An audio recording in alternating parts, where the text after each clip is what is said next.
Super curious, when we meet somebody, generally connect with another human being for the first time, what are some questions we typically ask? What are some questions? Where are you from? What do you do? What's your name? Do you have any kids? Wow, that's gonna be my first question the next time I meet someone. Hi, do you have any kids? So, that's amazing to me. That's amazing that in a room full of some of the most creative, innovative, cool minds in Asheville, we just predicted like 3 or 4 questions that we ask every single time when we meet someone. And so when we first collide with another person and we have the opportunity to create a relationship of trust with another human being, we ask, where are you from? What do you do? Of the infinite pool of potential questions we could ask. And so if that's the real world, if that's the world that we live in, that's the culture that we're in right now, what I want to spend some time with today is, what is the ideal world? What is the fantasy version of what that connection might look like if we didn't have the barriers or the norms that kept us in that, where are you from, what do you do, what's your name, comfort zone. It's probably good to catch people's names once in a while, too. I'm not going to bag on that question. And I don't want to bag on those questions either, because there's value in them. And in the spirit of some connection before content, this morning what I'd love to do is have a little micro experiment. What if we got rid of those questions, we stood up out of our chairs, and we infused this room with 60 new questions? And so So for me, when I think of an ideal world, my version, and all of our fantasy, all of our ideals may be different, but when I think of my ideal, I think of a world where we're bold enough to walk up to someone and follow our own genuine curiosity and ask powerful questions that invite us to think deeply, to create new ideas, to have conversations that matter, to really establish a relationship of trust rather than build a growing list of acquaintances. So let's do it. So in a moment, this is what we're going to do. There are questions scattered on a little island here and a table in the back. And so in a moment, what I'm going to invite you to do is get up and grab a card that looks like this, although it'll be a little bit smaller, a wee bit smaller. And what I'm going to invite you to do is grab one of these questions, look around the room, and pair up with somebody who you feel like you know least in this room. And what you're going to do is ask them the question on your card. And so if I were to pair up with Tim, for example, hey Tim, I would ask Tim right away, feel free to grab their name, I would ask Tim, what is something that amazes you? And I would listen to his response. And then Tim, I do want to know, maybe we can partner up first. So I'm going to listen to Tim's response, and then afterward, Tim is going to ask me his question, and he's going to listen to my response. After that happens, after that one exchange happens, and some of you in like 2 minutes are going to come up to me and be like, hey, Chad, what do we do next? I did that. What do we do next? So once you have that exchange, what I want you to do is trade cards and just toss your hand up in the air, signaling that you are looking for a new partner, looking for a new connection in the room, okay? So just that one question, and it's meant to just get us moving around a little bit. We're not trying to go really deep from the beginning. So a small disclaimer, because I want to infuse a bit of choice into this. And so 2 ways that you can have choice as you participate. One is I always operate, anything that I'm doing facilitating, whether it's for a company here, wherever, is under this mindset of challenge by choice. And so questions often are a key that when you ask that, it unlocks something in somebody else. And that may be really deep, and that may be really surfacey, and either are fine, but you get the choice of what you share. And so while I'm here to encourage us to be vulnerable and to share openly with each other, you get to choose what you share. No one is making you answer the question. The other way that you have choice is what you're about to experience is a full deck of We Connect cards, a tool that we designed. And so the questions are color-coded. So green questions tend to be a little bit fun and light. Purple questions tend to encourage some level of self-reflection. And so they're the kind of questions that when you're asked, it might take a pause in order for you to give an answer. And then blue questions are questions that tend to be a little bit deeper. And so they're the type of questions that you're at a bus stop in Nashville hanging out and you sit down next to someone, you may not turn to them and say, "What is life teaching you right now?" But that's one of the 60 questions in here. And so I'm about to invite you into that place. And so the way that choice happens, if you see somebody with a blue card that little bit deeper and they're like gunning for you, you can kind of like duck and cover a little bit. Okay? Cool. So go ahead and feel free to bring your coffee with you. Have one hand free. Go ahead and stand up and grab a question and move away from that table as quickly as possible. I will start waving at you to bring your attention back, and that will be your cue to pause your conversations and start waving back at me.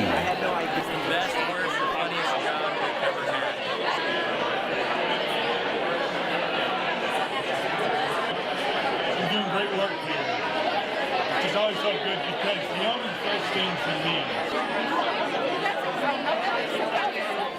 I feel like sometimes my job kind of has two parts. The first half is I start conversations, and then the second half is I have to stop conversations. And there's never an ideal time to stop 100 conversations. And so my invitation to you is every conversation that gets cut off today, let that be an invitation to continue that conversation later, rather than stop, it's done, see you never. So my intention today is to give you a new lens to pick up maybe a new pair of glasses off the floor so that you can choose to put on and choose to take off any moment that will allow you to see your world differently. And so my hope is that you, in the spirit that, and my philosophy, that you are the experts of your own experience. Generally, the dynamic that we've set up is I'm in the front, and so I'm the expert and you guys are the sponges. And so what I'd like to do throughout today is flip that, in part by getting us to connect like this, and also in part by inviting you to ruthlessly misinterpret everything that I say and apply it to your own context. And so take everything and you're like, oh man, that doesn't really relate to graphic design, but that's what I like to do. Take it and warp it and adapt it and slap it on graphic design. Amen. Nice.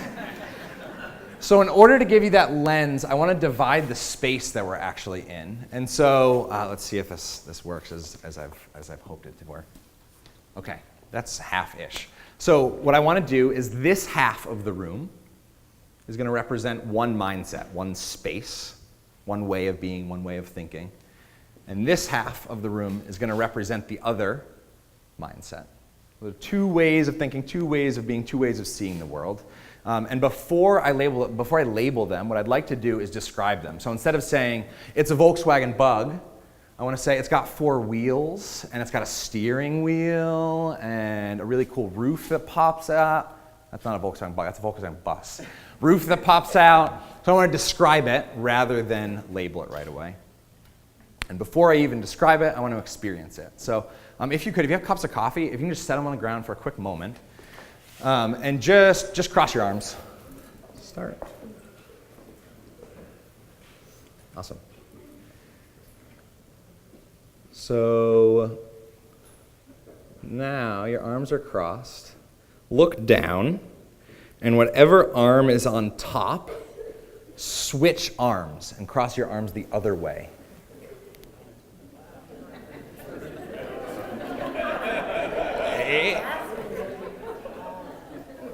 How does that feel?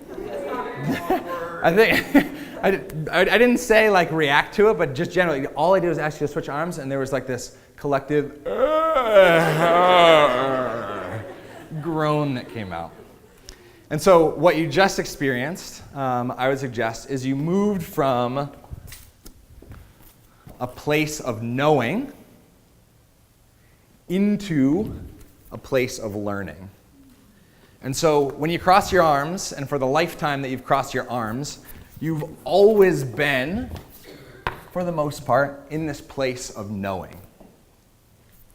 And the moment I invited you to look down, become aware of what you were doing, and change it, something happened in your brain that's really cool. I totally nerd out over the brain, and we all just created some new neural pathways in that moment. And so if you cross your arms the other way, you guys are still crossing your arms, but you can let go of crossing your arms. Now you're all like, If you cross your arms the other way repeatedly over and over and over again for 3 months, 6 months, who knows how long, eventually that would begin to feel normal. You'd move back into this place of knowing.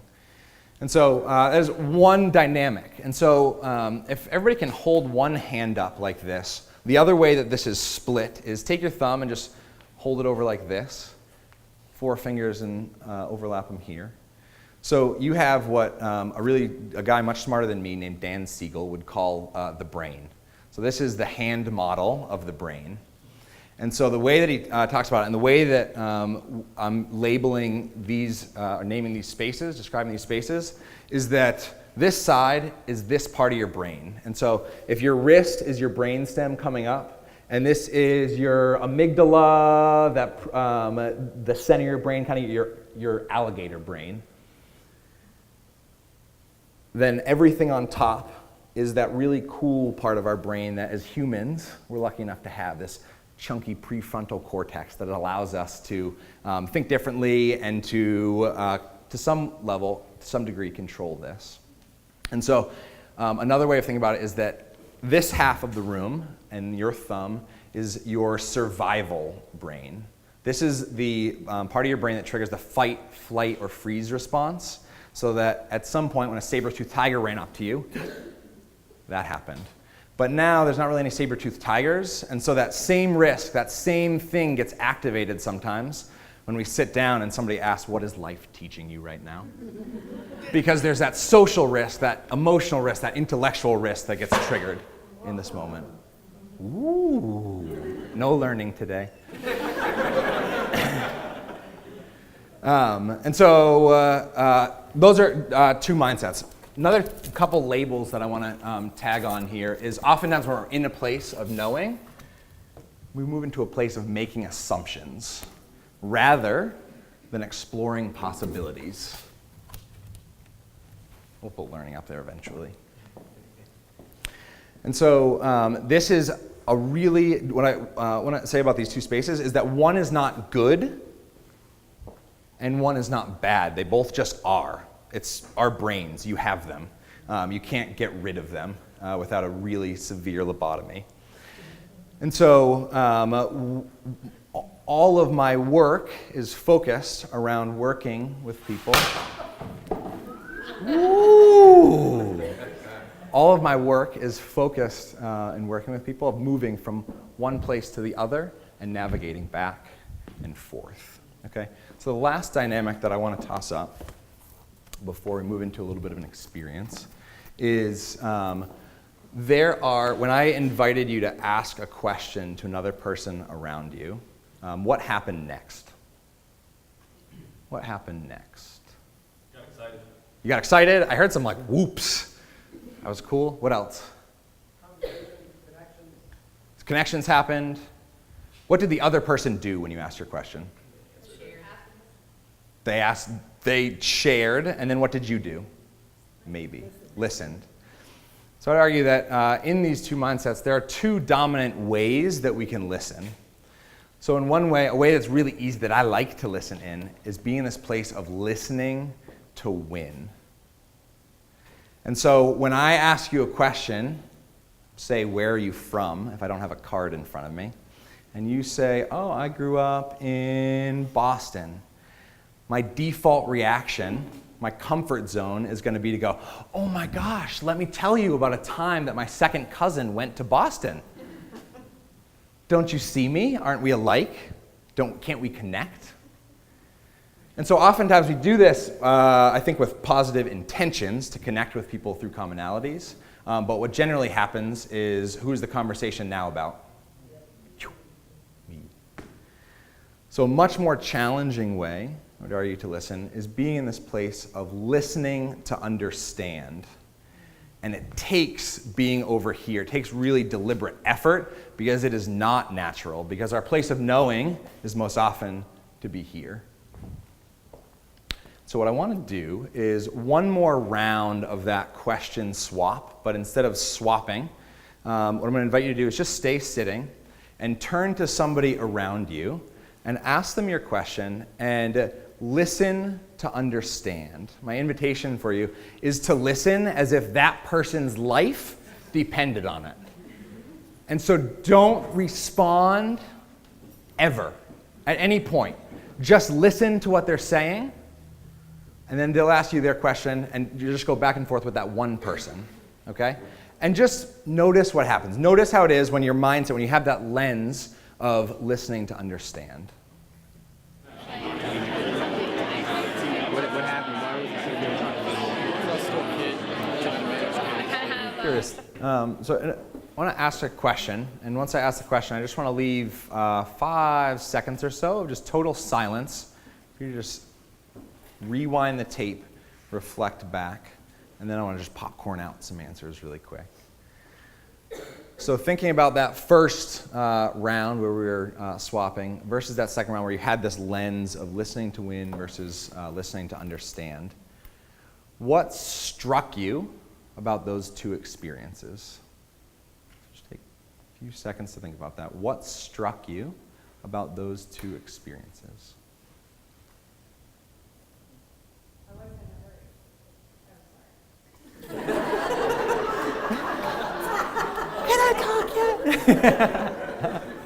That's the best answer, too, to come out first. I wasn't in a hurry. 5 seconds up. Oh, I love it. Nice. Cool. What else? What struck you about this? Yeah. So I found that when I was listening to Win, my creativity was all about what story I was going to roll through my own history to then present about me. And when I was listening to Understand, I was genuinely curious about what was going on for the story that that person was saying. So I was, instead of rolling through history or something that I know, I was going, well, what do I want to know more about? And so that my creativity was completely in a new direction. I don't know this, and I'm curious, and let's follow that trail. I love that because it didn't say this is bad and this is good. Your experience was this happened and I was thinking down one path, and this happened and I was thinking down another path. Cool. And one is better than the other for building relationships sometimes. Well, and neural pathways, like you were saying earlier, like I could tell there were parts of my brain that were trying to make new connections. Cool. What else? What struck you about that experience? It felt a little uncomfortable to sit and listen. I don't know, that's kind of a negative, but it's just... Oh, I'm asking for a true experience, not positive It experience. felt kind of uncomfortable. Yeah. I should say something. Yeah, what is our default? What is our normal? Our normal is listening to talk or listening to respond, not just listening. I feel like if you can tell that someone's truly listening to what you're saying, you're going to trust them a little more in the connection. If you feel like someone's truly listening to what you're saying, you can trust them a little bit more, open up. I firmly believe that how we listen changes what people say.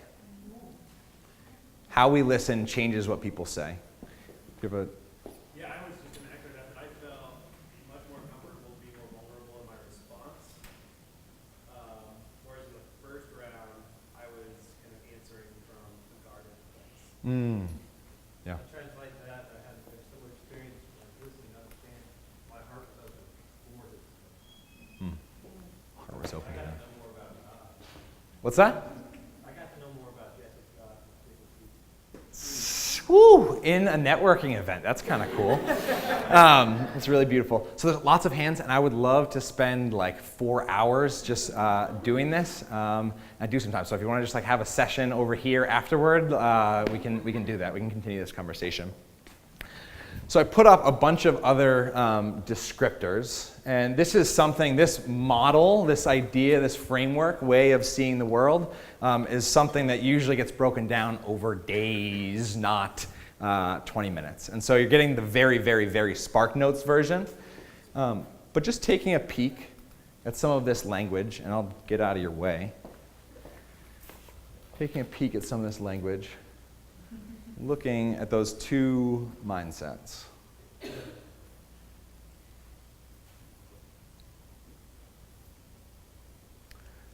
So I want to share a monstrous failure that led to an almost failure of mine with this dynamic in particular. This need to be right versus being open. So I was in New York facilitating a workshop for JetBlue, and so it was 20 or so learning and development facilitating facilitators. It was kind of a train the trainer. And it was the first time we worked with them. I was super pumped, really cool company. Go in there, and it was a 3-hour session, and about 45 minutes in, I just got the sense that they were not feeling it. They were not digging it. And so for me, as an entrepreneur, I'm like, and I'm totally in this place of like trying harder to make it better. And I was in this place of, I know this is what I do for a living. I can do this. I can come back. We can make this happen. And what I realized at some point is that if I had stayed in that place for the full time of, I have this need to be right, I will share my content, my ideas with you, whether you like them or not, I would have left with some very bad blood with some very cool people. And somehow, and I think my business partner, Will, was able to help make this shift for me, was able to move into this openness of, I am open to what I'm doing right now is not working and is not right. And so I did something that put me in a really vulnerable place, and I just asked, I was like, checked in with them, hey, I want to check in on a scale of like, this is really meeting your needs to this is flopping, where are you guys at? And just a thermometer. And almost everybody in the room was like, eh. And JetBlue is a really polite culture. And so this really meant this. And so in my moment, I'm still peeling back to this, and so I'm very quickly hopping between this part of my brain, this fight, flight, or freeze, because now there's risk coming toward me, versus this part. And so with some support from Will, I was able to move into this place and ask, okay, what do you need? And check in with them and hear what's not working, what's working, and totally scrap everything that we had designed for weeks ahead of time, scrap that, and be present to what they needed in that moment. It's really hard to let go of that, yet there's some power. And so the reason I share that is looking at these dynamics, and when we wrap up, I'm going to invite you to choose one to make a dent in, because we're mainly focusing on the mindsets, but what gets me really excited when we get to spend some more time together is the tools to go from one place to the other. So I want to give you one really small brain nugget that you can just keep in your pocket to go from a place of making assumptions to a place of exploring possibilities. And we would say that is asking powerful questions. But that is not concrete enough for me, because I'm like, okay, I can think about that. That's an idea. Thanks, Chad, whatever. But the specific tool that we use is, well, let me ask you, open-ended questions versus closed questions. What do open-ended questions begin with? Tell me about usually ends in a period. So it is open and it invites story. How? What if? What? Why? How, what, why? So those are the three questions in general, and this is, for the most part, those are three words that begin open-ended questions. Open-ended questions meaning they invite stories, they invite more, rather than a closed question of where are you from? Boston. Cool. So what I'm going to do next, I hope really angers some of you and challenges you to test something new and think a little bit differently the moment you leave this room. So what I want you to do is, if you feel comfortable, or as comfortable as you feel, just close your eyes and picture the word why. Picture the word why, and just draw it however you'd like in your head. Y'all are creative people. It can be a GIF if you want it to be. It can be moving. All right? Colors. And then on the other hand, I want you to picture yourself grabbing a machete and slashing that why in half and letting it fall to the ground in two parts, kind of destroyed. So you can open your eyes. So our invitation and the tool that we teach people is to drop your why questions, which I said is going to anger you some, because you're like, what about Simon Sinek, man? He talks about why and the purpose and this whole thing. And so in the context, if you are working to build a relationship of trust with someone and aiming to create a conversation that matters with another person, how or what questions do two things. One, cutting your why forces you to be really deliberate about your questions, because how many of you have kids? So from the time we were yay big, walking around the world, what question are we asking? Why'd you do this? Why is the grass green? Why is the sky blue? Why? And so our neural pathways get really, really worn down in that path. And so we know how to ask why questions, which means that we also know how to answer why questions. And so there's a certain way that why questions bring on a level of judgment and defensiveness. And so my invitation for you in the, next week, see what happens when you just drop your why questions and ask questions that only begin with how or what, even if they're slightly grammatically awkward. Play with what happens. And if you go to ask a why question, reel it back in and rephrase it, because every question that begins with why can pretty easily be reframed as a how or what question. And when it comes out, it might be a little bit more intentional, a little bit more deliberate. So my invitation to you is, I worked for an organization called World in Conversation for 5 years in Pennsylvania, and their internal slogan was, or motto, if you will, was a tiny act can have profound effects. So this is big. This is like big ideas, big action.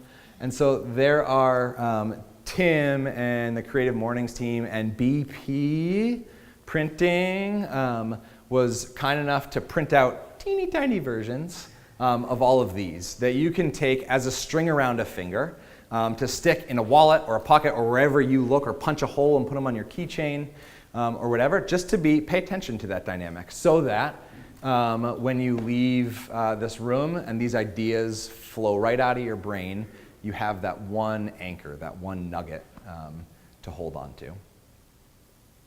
So on your way out, take one of those. And then the last invitation that I would have for you is I'm going to set this giant ear on a table over there, and if this stuff was interesting to you and you're like, ooh, tell me more, like these cards, like what's this deck about, or all of this stuff, and you want to know more, on your way out, drop a card or a piece of paper with your email there, and I'll send you a note with like some more resources on some of this content. You can feel free to respond to that note and be like, Chad, you cut my question off, now I'm ready.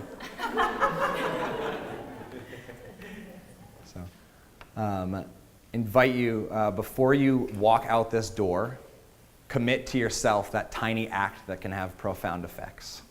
Thanks.